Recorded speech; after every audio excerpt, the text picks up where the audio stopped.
All right, we are excited to talk to Dave Mason right now, joining us via the Rude Guest Hotline. Rude makes the most reliable HVAC equipment in the DMV. Dave is the brand manager for Bet Online Sportsbooks. What's up, Dave? How you doing, man?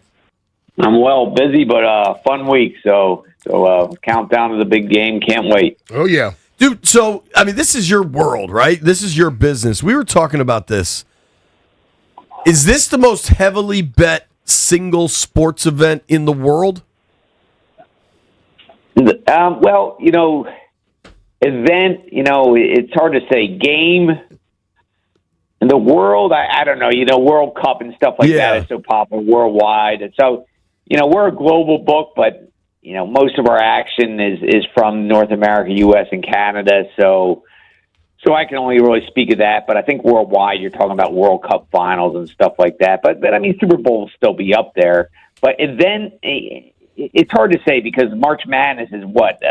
Right. Countless, 64 games or whatever versus one game, the Super Bowl. So an event, March Madness will do more.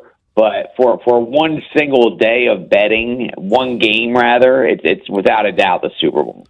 Do you think that's because there's so many just casual people get in and they just try to do all the prop bets and things of that nature?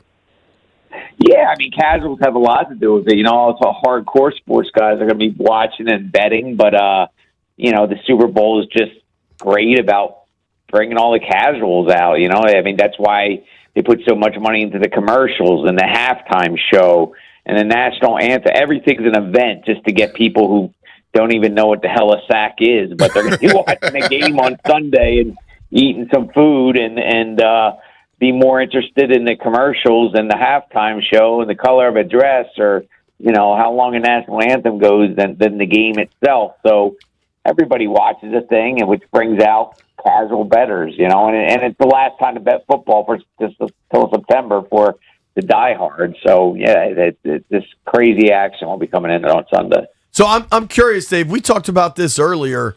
It feels like a little bit of a slow burn for the hype machine with this Super Bowl. Like it just doesn't seem like it's as dominant of a topic. Certainly last year you had the Chiefs going for a three-peat and everything. Have you noticed that on the book side? Like you have less action in, maybe it's not, people are waiting until the weekend. No, not really. I mean, the Super Bowl always, year in, year out, once we open those lines, championship weekend, conference championship weekend, I mean, there's just an absolute flurry of action from until Monday. Sunday and Monday, there's just tons of action. Then it kind of levels out. So since then, it's been very, it's plateaued, ticking up a little bit. But Thursday, Friday, it goes up more. And then Saturday, Sundays, it's just, intense. But, I hear you. It doesn't seem like there's as much buzz. But, we're coming off years where it was the Brady all those darn years, and then the Mahomes and Andy Reid all those years. So there's been Taylor Swift and stuff like that. Right.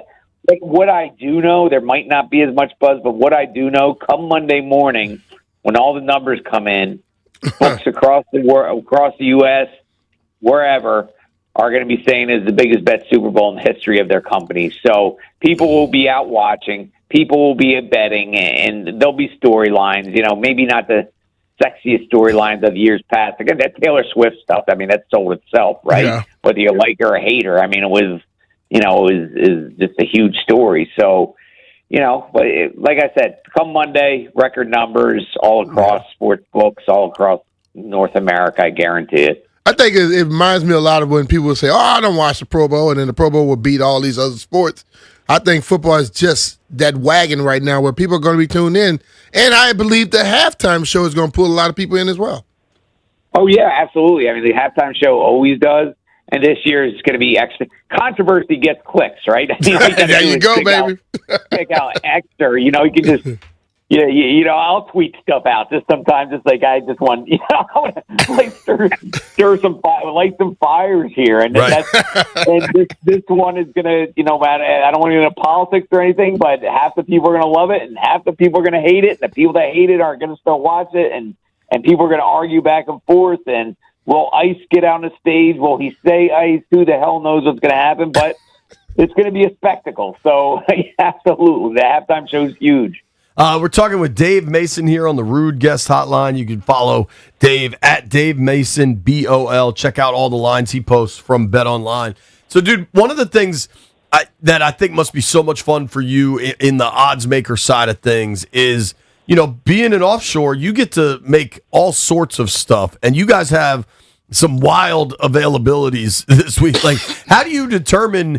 Because I get all the emails from your guy Jimmy, and some of the stuff is just crazy. Like the halftime stuff, the broadcast stuff, the Gatorade stuff. How do you guys figure those odds out?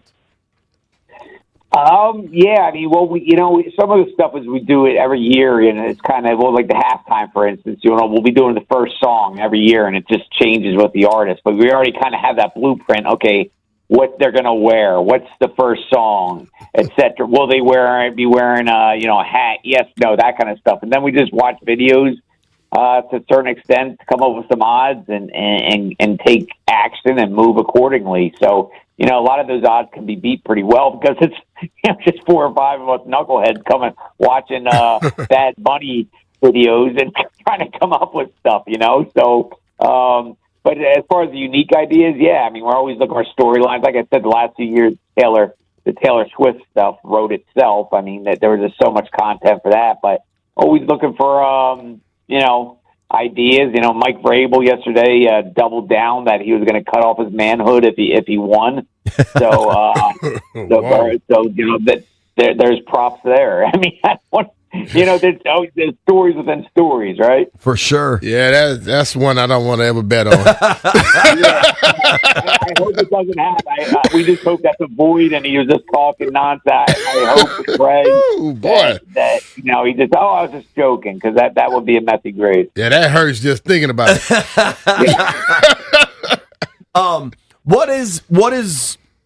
Where's the public? Like, what are the most heavy bets right now? Is it just Seattle laying the points, or is there something else out there? Yeah, Seattle's getting bet. 63% of the bettors and 59% of the cash is on Seattle. We opened 4. Some sharps took that -4, ticked up to 4.5. A little bit of sharp action on that. Now it's up at the -5. So yeah, as of now, Super Bowl Sunday, we'll be Patriots fans. As far as the total's concerned, 61% of the money's on the over, but 61% of the bettors are on the over, but 54% of the money is on the under. And just the usual props. I mean, there's all sorts of first touchdown score. Yeah, first touchdown score. I think we're exposed on Walker on that one pretty big, but that's always a popular one. MVP. We're actually exposed on Cooper Kupp there.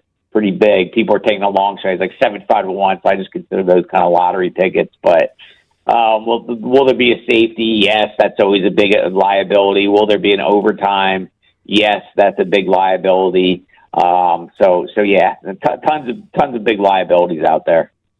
Where are most people on the total on this thing? The total? Yeah. Yeah, it's currently 45.5. It opened 46. Where's the action, I'm saying? Yeah, where's the action? 61% of the bets are on over, and 54% of the cash is on the under. Wow. Now, I don't know what your role is. Like, what do you think are the smart plays? Like, I think, what do you think of the Pats money line? And will that go up? I know it's not quite 2-1, but it's flirting with it. Yeah, I mean, it'll tick up if the spread ticks up. I can't see the spread going really any higher than 5. I mean, that's a big spread for a Super Bowl. Right now for the money line, I mean, we have a -235 for the Seattle, and the take back on New England is +195. I mean, it could go up a little bit more. We actually need New England there, but it's a pretty balanced book. It's a win-win for both sides as of now, but New England is better. Plus, it could go up too, because there's going to be a lot of money line parlays on Seattle. People love those all chalk money line parlays, so that could tick it up too. Just trying to limit that damage on those. People parlay -235 with some other favorites, maybe some NBA favorites in that kind of range to try to get even money bet down. It's crazy. I think I got the email from you. Did you guys send the Will Bad Bunny wear a dress prop? Oh yeah, absolutely. We have all sorts of halftime stuff.